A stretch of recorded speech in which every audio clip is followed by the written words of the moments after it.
guys, we're making pumpkin pie today. I'm going to use a recipe that I found in this book. This is the book on pie by Erin Jean McDowell. This isn't sponsored, by the way. I purchased the book on my own because I'm totally fangirling on her. She is a baker on the Food 52 channel and she's just amazing. She has a recipe for a sugar pumpkin pie. I'm going to veganize it. It's halfway vegan because there's no eggs in it, but it does call for milk and heavy cream. I found some Silk brand heavy whipping cream recently, so I'm going to give it a try in place of the heavy cream in the recipe, and I'm going to use almond milk in place of milk.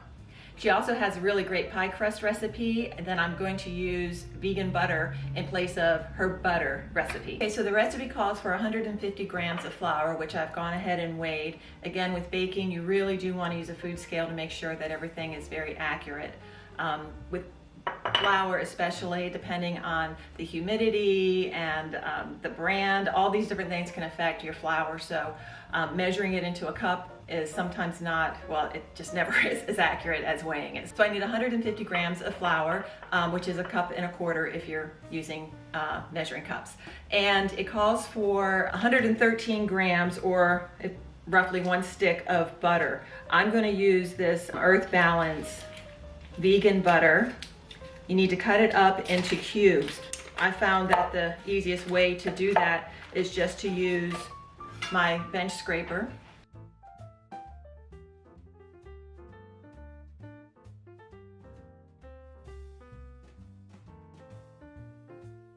Everything needs to be really, really cold for this to work the best. So I'm going to just put my cubes back in the refrigerator for a few minutes to let them get really cold. Some people also put their flour in the refrigerator to make sure it's cold. The colder your ingredients are when you're making a crust, the better and flakier it'll turn out. Okay, so you'll take a bowl, add your flour. Again, it's 150 grams or 1 1/4 cups. Your chilled butter, you're going to put into the flour, and you want to make sure that your butter is well coated with the flour. So toss it around.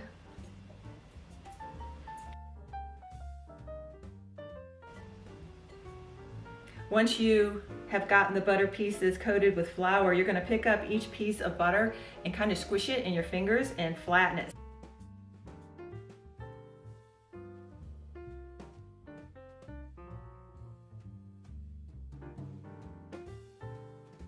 Okay, once you've got your pieces of butter kind of smashed and distributed well throughout your flour, you're going to want to add your water. The recipe calls for 60 grams or 1/4 cup of ice water. Okay, adding the water, you want to just sprinkle it around. Some recipes will tell you to do it a tablespoon at a time, but I'm just going to kind of add a little bit at a time and fluff it. You want to get it well distributed.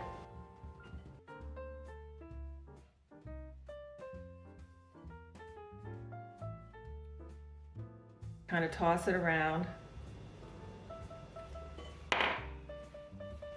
You start kind of bringing it together to make a ball.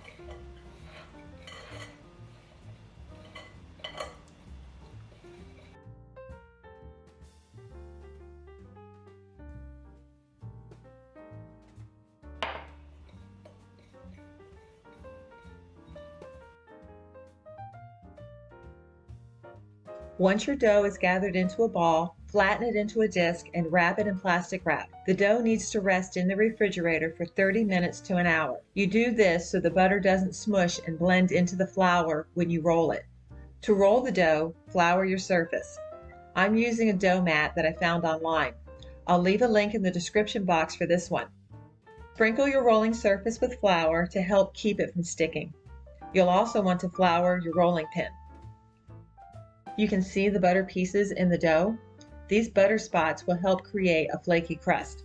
As you roll your dough, it's important to make sure that the butter stays coated with flour or the butter will melt out of the dough as it bakes. As you're rolling the dough, you'll want to rotate it to make sure that it doesn't stick. You can flip it and reshape it with your hands to help it stay in a round shape.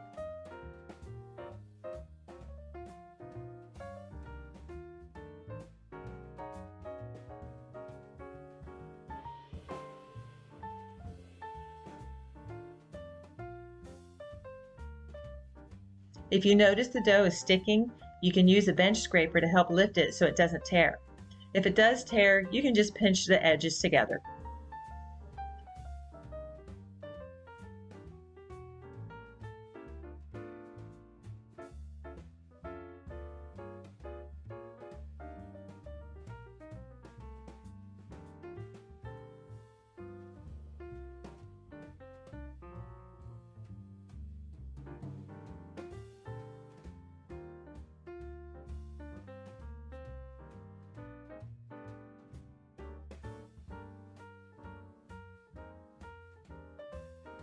You want to roll the dough to at least an inch wider than your plate and about 1/8 of an inch thick. The easiest way to pick up your pie dough is to roll it up with your rolling pin and lay it over the pie plate.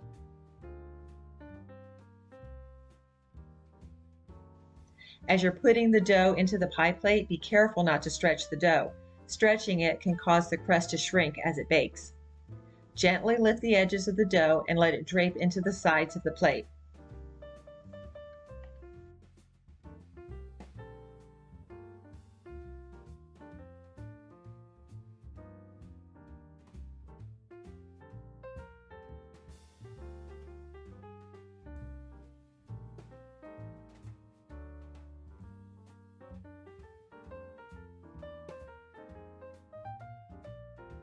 You can use scissors to help trim any unevenness.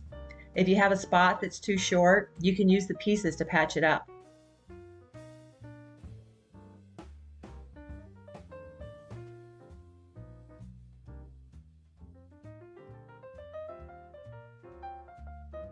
Trim the crust to about 1/2 inch or 1 inch all around. Then tuck the dough under.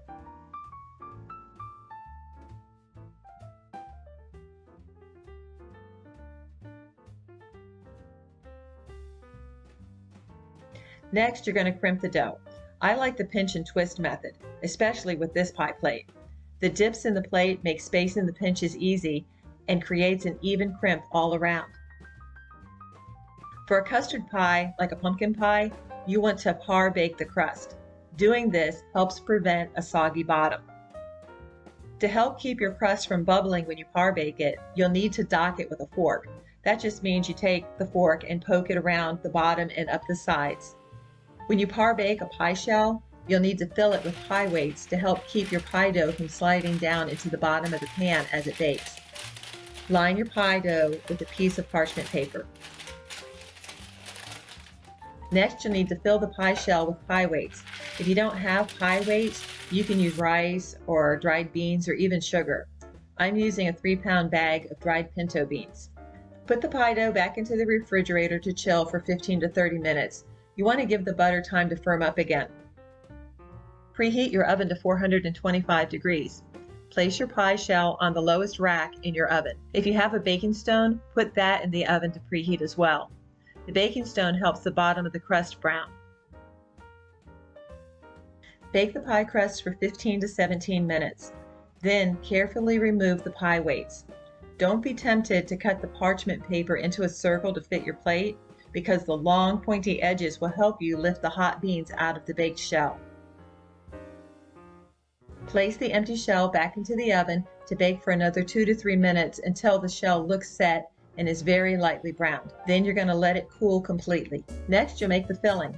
The ingredients you'll need are pumpkin puree, fine sea salt, all-purpose flour, cane sugar, pumpkin pie spice, and vanilla extract. Erin's recipe calls for heavy whipping cream, but I'm using the Silk brand heavy whipping cream alternative. The recipe also calls for milk, but I'm substituting almond milk.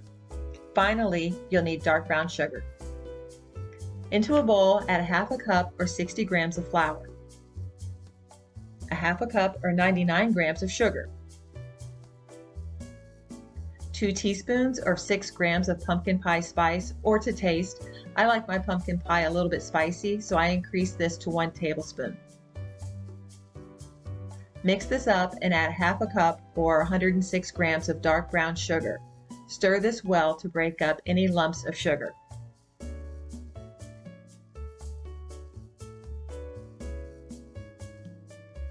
Add 3/4 cup or 150 grams of almond milk, then 1 cup or 230 grams of whipping cream alternative. If you can't find the silk heavy whipping cream, full fat coconut milk could also be used. Just be sure that you stir it well before you measure it. Next, add your pumpkin puree. You'll need 1 cup or 212 grams. This is about half a can. This recipe then can easily be doubled using the other half of the can.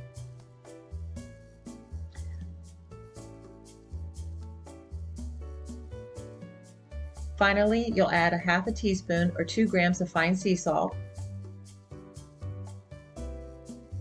and 1½ teaspoons or 7 grams of vanilla extract.